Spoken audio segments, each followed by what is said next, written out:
Professional yun ka.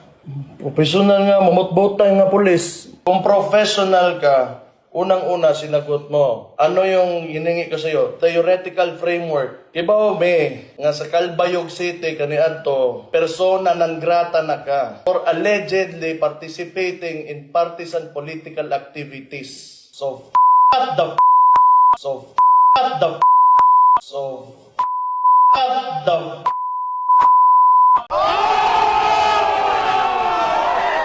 Okay mga kapengyo, pag-usapan naman natin itong napakainit na mensahe ni Baste Duterte dito nga kay General Torre. Alam naman natin kamakailan lamang si General Torre nga yung na-assign para hulihin ang dating Pangulo natin na si Duterte.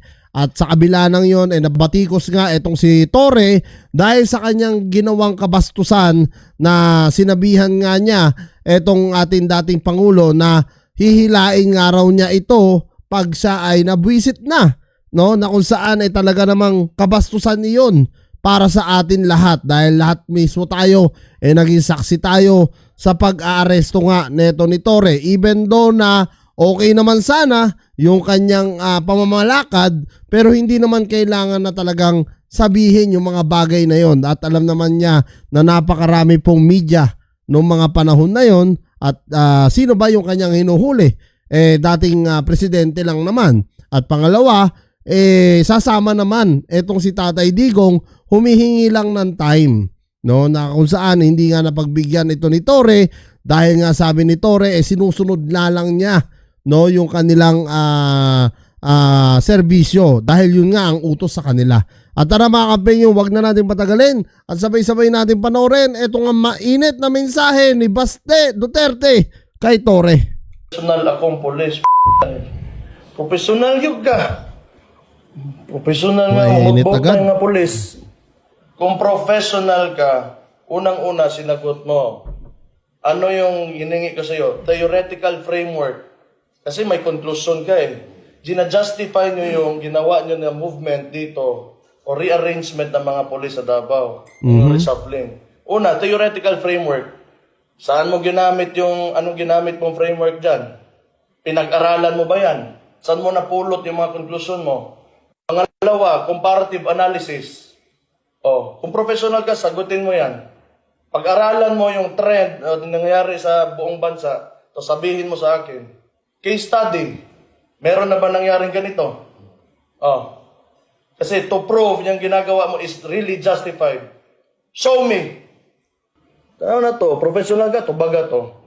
Kung dili ka professional, hilom na diha. Iba may nga sa Calbayog City kaniadto, persona non grata na ka for allegedly participating in partisan political activities. So, what the Grabe mga kapengyo, no? So kitang-kita nyo naman yung naging mensahe nga ni Baste dito at talagang kitang-kita nyo yung kanyang saloobin, no? Nagalit talaga siya dito nga kay General Torre at sinabihan nga niya to na shut the up, di ba? Na kung saan talagang sa buwisit niya bilang kasi sinasabi ni Torre professional nga raw siya at ginawa lang niya yung kanyang trabaho, pero maraming Pilipino ang umalma at nagalit talaga dito kay General Torre na kung saan nagbanta pa nga to si General Torre na kung hindi nga raw titigil yung ibang vlogger sa panititira sa kanya, sa paninira sa kanya, talagang ididemanda din niya ito. Ang problema, napakadami po na tumitira kay General Torre, no? Kung iisa-isahin niya lahat yun ididemanda, baka naubusan na itong si General Torre.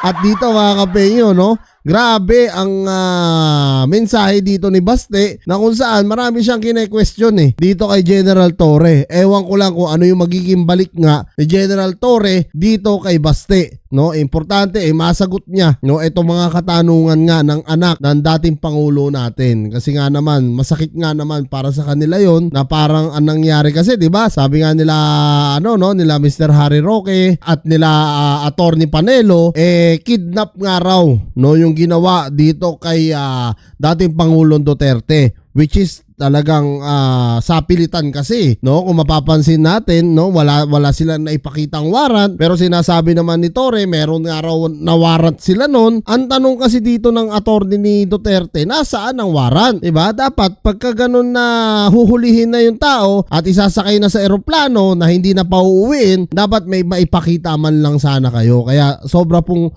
napakadami pong kababayan natin ang nagalit bukod dito sa anak nga ni dating Presidente Duterte. So yan mga kampenyo, ano nga masasabi nyo dito sa mainit na mensahe ni Baste Duterte?